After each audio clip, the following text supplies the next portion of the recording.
obesity. The reason is the coming wave that's already started of diabetes and heart disease because of the real risk of raising a generation of children under virtual house arrest. Is soccer handling that?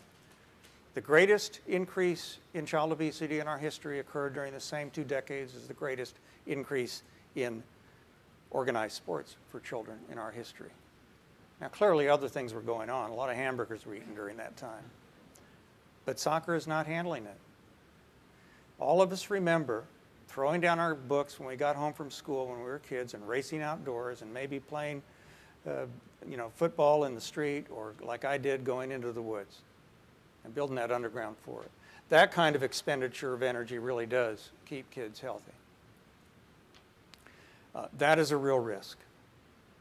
Pediatricians will tell you that they don't see very many broken bones in kids anymore.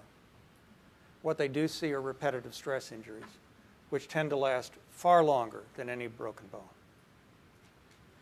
bone. Can we turn this trend around?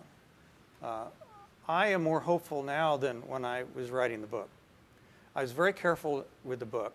I organized it and reorganized it many times because I didn't want people slicing their wrist after the 3rd chapter. I really wanted them to keep reading. So there is hope throughout the book. But that was kind of an editorial decision on my part. Since the book came out, I have felt much more hopeful. I started to learn right away that the audiences in the bookstores, et cetera, that I would talk to were not leaving depressed. Now, I'm a journalist. I'm used to depressing people. And I was surprised by that. There is something intrinsically hopeful about this issue. And in the article that they have provided you in Orion magazine that's out in this month's Orion, I explore that special quality of this issue. It is intrinsically hopeful.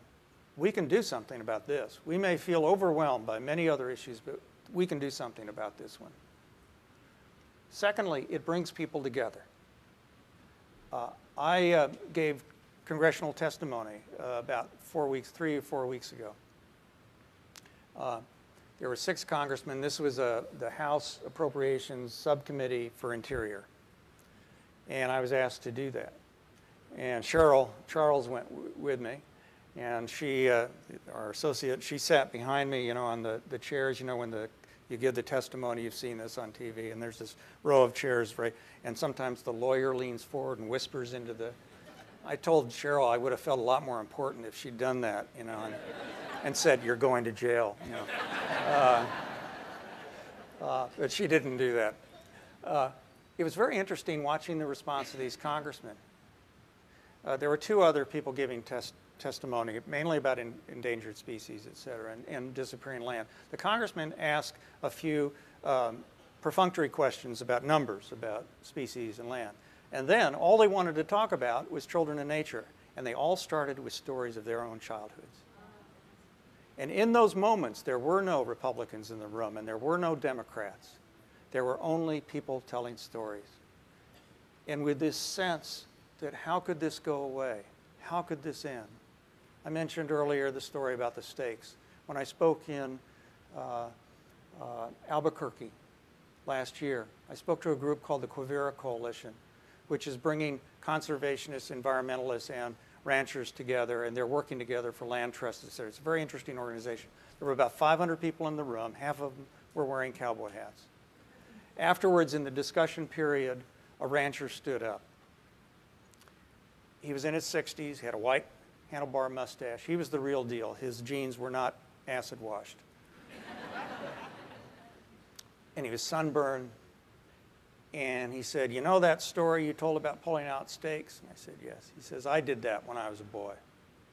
And then he began to cry in front of 500 people, half of whom were wearing cowboy hats. And he was deeply embarrassed. But he continued to talk about his sense of grief, that his might be one of the last generations to have that kind of ownership of land. We can do something about this. This issue draws people together. It doesn't matter, I've learned, what somebody's politics or religion are. They all want to tell me about the treehouse they had when they were kids, if they're old enough to have had that kind of experience. Let me end by talking about something I've been thinking a lot more about since the book came out, which is how we talk to young people about the future of the environment and how we talk to ourselves, which gets to this issue of the cultural depression. I was asked many months ago to speak to a local high school, the students at a local high school. I didn't want to do it. I was home from a trip of travel, and I was tired, and et cetera. And then I started thinking I've written this book about kids and started feeling guilty. So I went, and I expected 20 kids, and there were 200. They were given extra credit. And I spoke for about an hour, and you could have heard a pin drop, to my astonishment. And it's not because I'm a great speaker, I'm not. It was because of something else.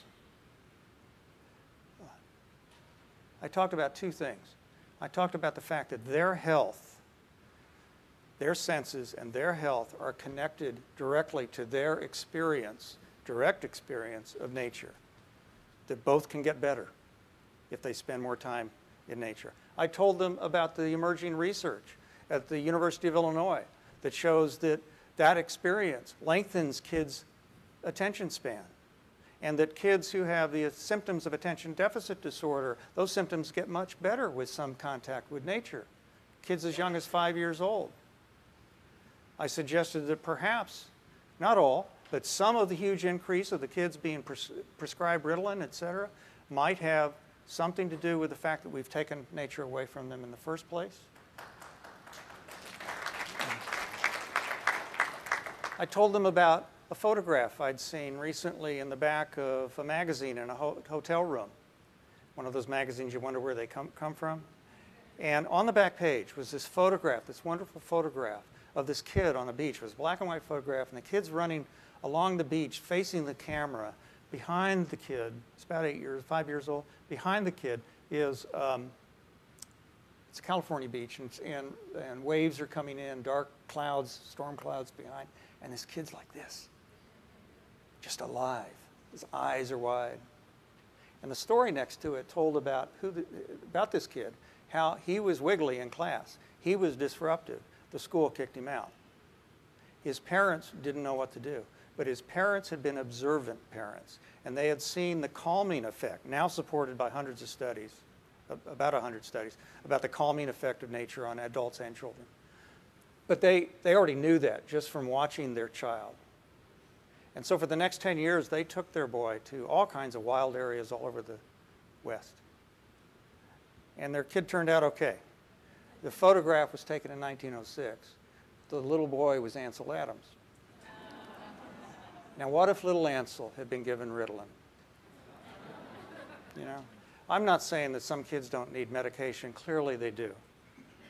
But could it be that the huge number of kids now on antidepressants, or the increase in teenage suicide, might have something to do with the fact that we've taken the healing qualities, the calming qualities, the wonder qualities of nature away from kids in the first place?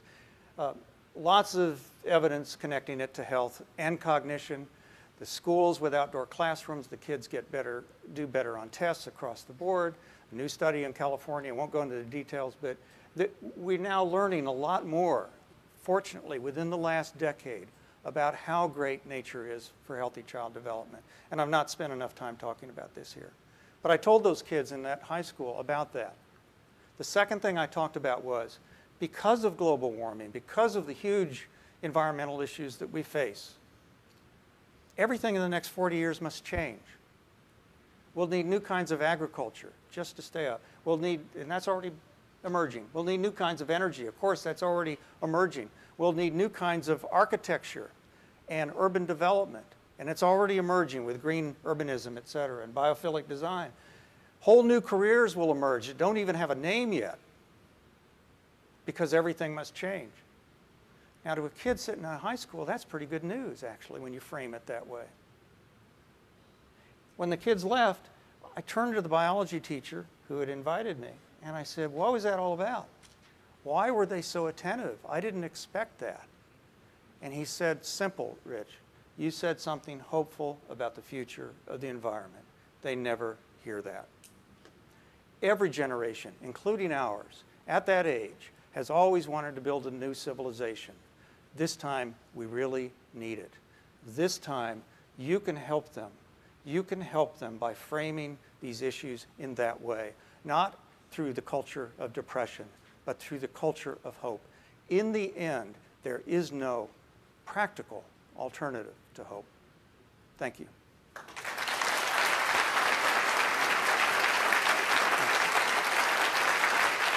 By far, it was really the most poignant and I think really right to the heart of the matter. One of our traditions with the Brandwein Institute and the Brandwein Lecture is to award the presenter with a crystal from Tiffany's that is engraved, and Mary Brandwein was so happy because as we talked about it 2 weeks before her death, she had seen the video of Richard speaking at the Conservation Learning Summit, and she said he deserved this probably as much or more than any of our previous speakers because his talk at the Conservation Learning Summit touched her heart and what her passion was. Oh, that's wonderful. So, Richard. Thank you. Thank